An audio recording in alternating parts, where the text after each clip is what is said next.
देश के सभी और राजनीतिक पार्टियां जो बाबा साहब डॉक्टर भीमराव अंबेडकर मानवर काशीराम जी के सामाजिक परिवर्तन आंदोलन पर संचालित की जा रही हैं, उन सभी राजनीतिक पार्टियों के राष्ट्रीय अध्यक्षगण महोदय को हम धन्यवाद देते हैं कि इन्होंने भारतीय बहुजन अलायंस की घोषणा की जिम्मेदारी मुझ पर सौंपी है और साथ ही साथ आज भारतीय बहुजन अलायंस की आवश्यकता क्यों, यद्यपि अलायंस पहले से भी बहुत बने हुए हैं, फिर भी भारतीय बहुजन अलायंस की आवश्यकता क्यों? इसलिए कि बाबा साहब डॉक्टर अंबेडकर ने इस देश के संविधान को प्रथम राष्ट्रपति डॉक्टर राजेंद्र प्रसाद जी को सौंपते हुए कहा था कि यद्यपि राजनीतिक आज़ादी तो हमें मिल गई है, लेकिन अभी सामाजिक और आर्थिक आज़ादी लेनी बाकी है। इसलिए आज पूर्व में अभी तक जो भी अलायंस रहे हैं वो यथास्थितवादी ताकतें रही हैं, यथास्थितवाद को पोषक रही हैं, जो सामाजिक और आर्थिक आज़ादी लाने के पक्षधर नहीं है। इसलिए देश के वो सभी राजनीतिक पार्टियां जो समतामूलक समाज बनाने की पक्षधर हैं, इस देश के सामाजिक परिवर्तन आंदोलन के महानायकों, मुख्यतः सामाजिक परिवर्तन के महानायक ज्योतिबा फुले जी, छत्रपति साहू जी महाराज, सावित्रीबाई फुले, भारतीय संविधान निर्माता परम पूज्य बाबा साहब डॉक्टर अंबेडकर एवं इसके साथ ही साथ पेरियार रामास्वामी नायकर, नारायण गुरु, संत गाडगे तथा मानवर कांशीराम जी के उन सामाजिक परिवर्तन आंदोलन के रास्ते चलते हुए विषमतामूलक समाज का खात्मा कर जो इस देश का सबसे बड़ा भयंकर रोग है, जात पात, छुआछूत, ऊंच नीच भेदभाव को खत्म कर समतामूलक समाज की स्थापना करना, सामाजिक आर्थिक गैर बराबरी के खिलाफ संघर्ष कर सामाजिक आर्थिक आज़ादी दिलाना और अपने महापुरुषों के बताए रास्ते पर चल कर के समाज को सम्मान स्वाभिमान के साथ खड़ा करना, यानी राजनीतिक हिस्सेदारी के साथ साथ सामाजिक और आर्थिक रूप से भी उनको सबके बराबर लाने का प्रयास करना आदि प्रमुख उद्देश्यों के साथ आज सभी राजनीतिक पार्टियां जो मिशन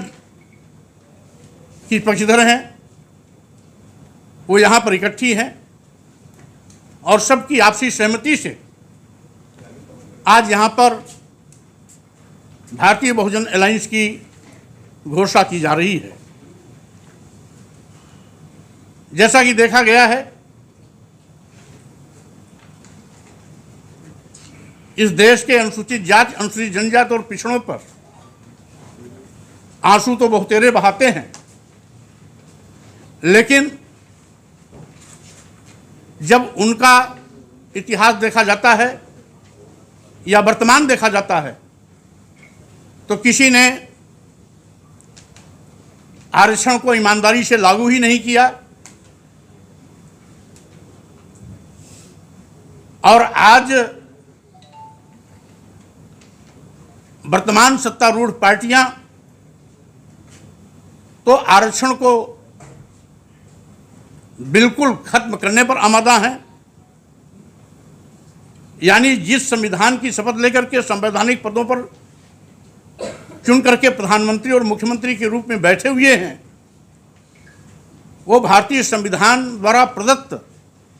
अनुसूचित जाति, अनुसूचित जनजाति और पिछड़ों के आरक्षण को खत्म करने पर आमादा हैं, जो न केवल संविधान पर खतरा है बल्कि इस देश के अनुसूचित जाति, अनुसूचित जनजाति और पिछड़ों की अस्मिता के साथ भी क्रूर मजाक है और फिर से उन्हें धन, धरती, शिक्षा, सम्मान से साजिश के तहत वंचित करने की एक गंदी सोच है, जिसको भांपते हुए अनुसूचित जाति, अनुसूचित जनजाति और पिछड़ों के सम्मान स्वाभिमान की राजनीति करने वाले वो सभी राजनीतिक पार्टी एकजुट होकर यथास्थितिवाद का मुकाबला करेंगे, संविधान की भी रक्षा करेंगे। साथ ही साथ बाबा साहब डॉक्टर भीमराव अंबेडकर जी ने जो संपूर्ण राष्ट्र भारत की कल्पना की है, उस भारत की भी अस्मिता को बचाने के लिए एकजुट होकर के सड़क पर अगर उतरने की आवश्यकता होगी तो उतरेंगे भी, क्योंकि कुछ ऐसी ही यथास्थितिवादी ताकतें आज संपूर्ण राष्ट्र भारत पर भी सवाल खड़ा करते हैं। जब वो हिंदू राष्ट्र की मांग करते हैं तो हिंदू राष्ट्र की मांग के पीछे उनके वो दूषित मानसिकता है जो आज भी इस देश के दलितों, आदिवासियों, पिछड़ों को जानवर से बदतर जिंदगी जीने के लिए मजबूर करते हैं। कमोबेश परिस्थितियां आज पूरे देश और प्रदेश में ऐसी दिखाई पड़ रही हैं। बड़े पैमाने पर आज दलितों और पिछड़ों को मूली गाजर की तरह काटा जा रहा है, मारा जा रहा है, जलाया जा रहा है, कहीं पर उन पर पेशाब किया जा रहा है, कहीं मलमूत्र लेप करके उनको बेइज्जत किया जा रहा है, कहीं सिर मुड़ा करके उनको गांव में नंगा घुमाया जा रहा है। आदि आदि इस प्रकार से जो उनके साथ सोतला व्यवहार किया जा रहा है, हम समझते हैं न केवल यह मानवता पर अभिशाप और कलंक है, बल्कि भारतीय संविधान की मंशा के विपरीत भी है। जब भारतीय संविधान इस बात को सुनिश्चित करती है कि संविधान की नज़र में हम सब एक हैं, हम किसी को भी जाति, वर्ग, लिंग, जन्मस्थान और वर्ण के आधार पर भेदभाव नहीं कर सकते, उसके बावजूद आज बड़े पैमाने पर भेदभाव किया जा रहा है। न केवल आरक्षण खत्म किया जा रहा है, बल्कि इस देश के अनुसूचित जाति, अनुसूचित जनजाति और पिछड़ों को जानवर से बदतर जिंदगी जीने की परिस्थितियां पैदा की जा रही हैं। अभी माने जी ने इंगित किया कि आज अपनी झूठी वाहवाही लूटने वाले जब ये कहते हैं कि हम 80 करोड़ लोगों को 5 किलो 10 किलो चावल देते हैं, उन्हें शर्म के मारे चिल्लू भर पानी में डूब के मर जाना चाहिए कि अगर इस देश में 80 करोड़ लोग की जिंदगी का मापदंड और मानक 5 किलो 10 किलो चावल है, तो स्वाभाविक रूप से हम विश्व गुरु बनने का सपना जो लोगों को दिखाते हैं वो न केवल तथ्यहीन है, बल्कि सरासर लोगों की आंख में धूल झोंकने जैसा है। यानी 80 करोड़ लोग जिस देश में 5 किलो 10 किलो चावल पर अपनी जिंदगी बिताने के लिए मजबूर हैं, आप समझ लें कि आज यह देश कितना पिछड़ा हुआ है, जहां पर लोग अपने पैरों पर खड़े होकर के राष्ट्र को समुन्नत बनाने में अपनी भूमिका निभा सकते, वो केवल 5 किलो 10 किलो चावल पर लाइन लगाने के लिए मजबूर हैं। यह है हमारा वर्तमान गया गुजरा बदहाल भारत। ऐसे लोगों के चंगुल से इस भारत को मुक्त भी कराना है, आरक्षण को 100% लागू करा करके अनुसूचित जाति, अनुसूचित जनजाति और पिछड़ों के अधिकार को दिलाना भी है। भारतीय संविधान की मंशा के अनुरूप इस भारत को बनाने के लिए हम सबको एकजुट होकर काम भी करना है और साथ ही साथ सामाजिक आर्थिक आजादी भी लेना है। राजनीतिक हिस्सेदारी तो मुख्य मकसद हमारा है ही, क्योंकि मानवर कांशीराम जी कहते थे कि सत्ता वो चाबी है जिसके माध्यम से सभी प्रकार के दरवाजे खोले जा सकते हैं। अगर सामाजिक आर्थिक आज़ादी लेनी है तो भी सत्ता के माध्यम से ही वो संभव है। इसीलिए आज भारतीय बहुजन अलायंस की आवश्यकता पड़ी है, जो हमारे देश के तमाम राजनीतिक पार्टियों के राष्ट्रीय अध्यक्षों ने बहुत ही विचार मंथन, आपसी विमर्श और बहस करने के बाद तय किया कि ये देश की आवश्यकता है, समय की आवश्यकता है। साथ ही साथ जो आज 90% आबादी है, उसके हकों पर डकैती 10% लोग डाल रहे हैं, उससे लोगों को मुक्ति दिला करके समानुपातिक हिस्सेदारी भी इस देश के बहुजन समाज को दिलाने का काम करना है। इसी नियत से भारतीय बहुजन अलायंस की घोषणा की जा रही है। आज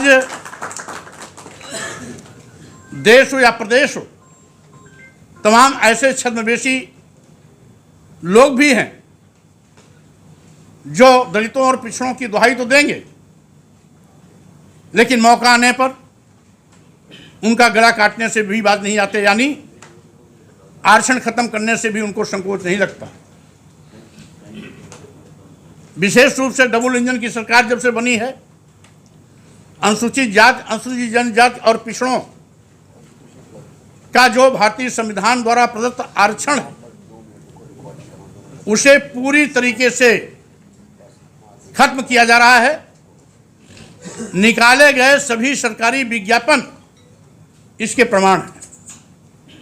इसी के साथ ही साथ कोई प्रमोशन में आरक्षण खत्म कर रहा है, तो कोई आरक्षण को ही पूरी तरीके से खत्म करने पर आमादा है, और कोई अघोषित रूप से आरक्षण के प्राविधानों को लागू न करने का पाप करके इनडायरेक्ट वे में वो भी अनुसूचित जाति, अनुसूचित जनजाति और पिछड़ों का हक मारने की कोशिश करता है। इसीलिए इन सभी बिंदुओं पर बहुत ही गंभीरता और गहन विचार करने के बाद आज आप सभी लोगों के सामने भारतीय बहुजन अलायंस की घोषणा की जा रही है। हम समझते हैं हम लोग संयुक्त रूप से मिलकर के आगे काम करेंगे और साथ ही साथ एक दूसरे के सहयोग से इस देश के अनुसूचित जाति, अनुसूचित जाति और पिछड़ों के न केवल सम्मान स्वाभिमान की रक्षा करेंगे, बल्कि संविधान की भी रक्षा करेंगे। और यथार्थवादी ताकतों को धूल चटाने के लिए हम आगे मजबूत संघर्ष के साथ अपने इस अलायंस की उपस्थिति भी दर्ज कराएंगे। इन्हीं शब्दों के साथ में मैं सभी राजनीतिक पार्टी के राष्ट्रीय अध्यक्षों को पुनः धन्यवाद देता हूं और साथ ही साथ विश्वास और अपेक्षा भी करता हूं कि आज जो भारतीय बहुजन अलायंस की घोषणा की जा रही है, हम एक सूत्र में बन करके संयुक्त रूप से बाबा साहब के सपनों को साकार करेंगे, मानवर कांशीराम के सामाजिक परिवर्तन आंदोलन को आगे बढ़ाएंगे, इस देश के उन तमाम सामाजिक परिवर्तन के महानायकों को उनके विचारों पर चल करके समता मूलक समाज बना करके भारत राष्ट्र को सशक्त और मजबूत बनाने का काम करेंगे। बहुत बहुत धन्यवाद।